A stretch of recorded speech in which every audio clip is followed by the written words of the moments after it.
Peace Report. I'm Amy Goodman. And I'm Nermeen Sheikh. Welcome to our listeners and viewers around the country and around the world. Tensions are rising in Venezuela 3 days after voters elected Nicolás Maduro, the chosen successor of late President Hugo Chavez, to serve out the remainder of Chavez's term. Venezuela's National Electoral Council has certified Maduro's victory after he won by about 275,000 votes.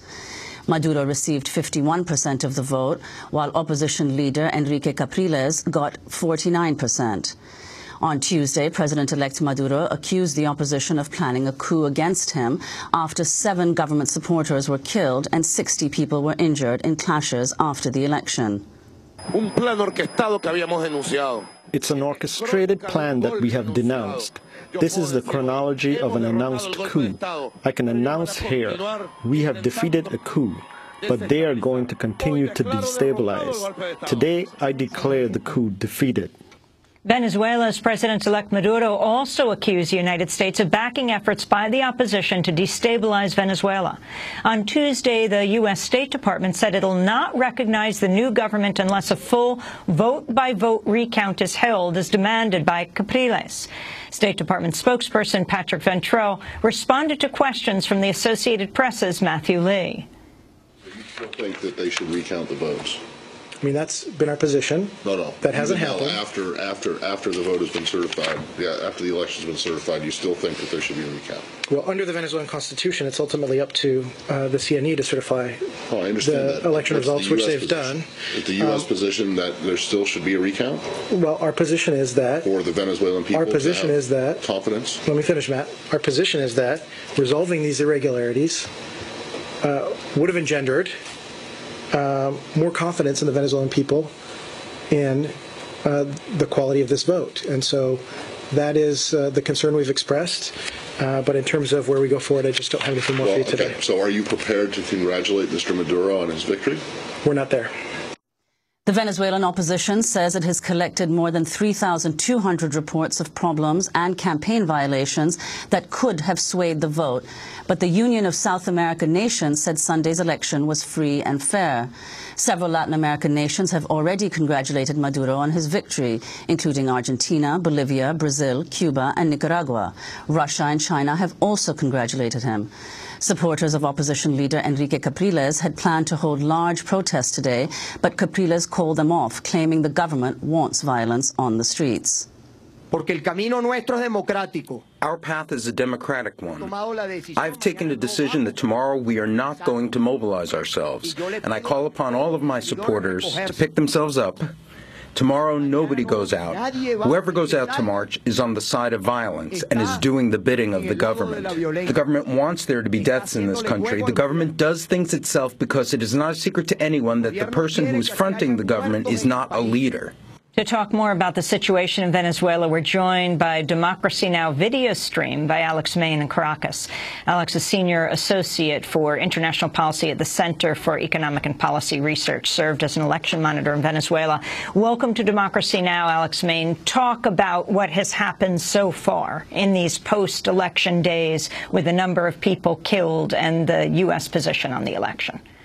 Yeah, thanks, Amy. So, as we've heard in your news summary just now, it's been a rocky couple of days, very noisy as well. The last couple of nights, the Capriles campaign has called on the population to carry out a carrilazo, which, as you may know, is a banging of pots and pans that comes from some of the protests that harken back to the 1970s. In some of the dictatorships in South America.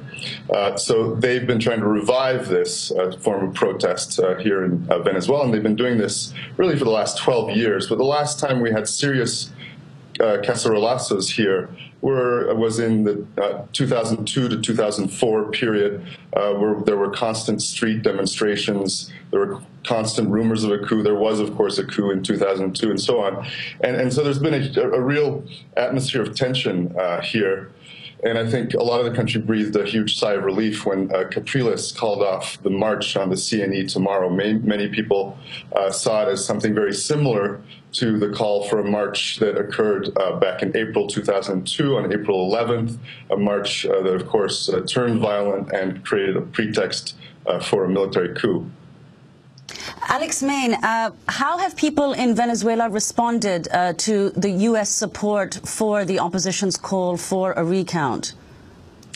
Well, I think, you know, there's no real surprise. I mean, the U.S. State Department has been pretty consistent in its treatment of Venezuela, really nearly since Chavez was elected, certainly since 2001, 2002. There's, I think, been kind of a constant campaign that the U.S. has quite deliberately fed into to try to undermine the government, to destabilize it. Of course, they did openly support the coup in 2002. I think one of the big differences we're seeing with 2002 now in the U.S.'s position is that they're very, very isolated. It's only the U.S. And the very right-wing government of Spain that have backed the opposition position to call for a full recount and to not recognize Maduro as president until that recount occurs.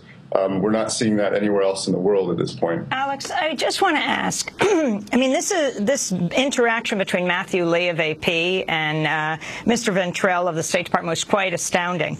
It was Mr. Ventrell of the State Department who said it's ultimately up to the CNE to certify election results, which they've done. And so the reporter said, so are you going to congratulate Mr. Maduro? And he said, we're not there yet. Our position is that it would engender more confidence in the Venezuelan people if they would do this recount. I think back to 2000 in the United States, a very close race between Bush and Gore. They never had a full recount that the United States is demanding of Venezuela right now. Oh, that's absolutely correct. And of course, it was a much slimmer margin back in 2000, and actually, of course, a margin that turned out to be in favor of Gore in terms of the popular vote.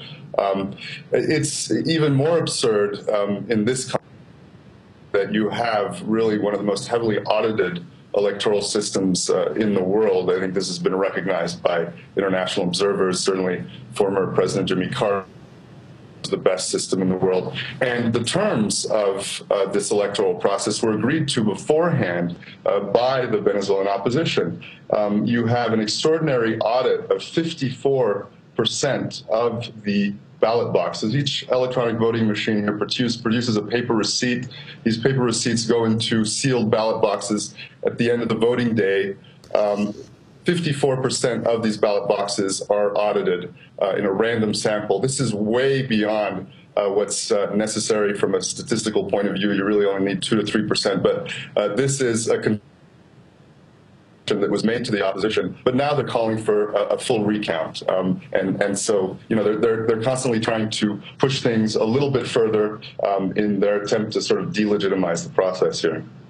Well, as the political turmoil in Venezuela has continued in the days after the election, Argentine President Cristina Fernández de Kirchner on Tuesday said the country's elections had been legitimate, and she called on the U.S. to recognize the new government.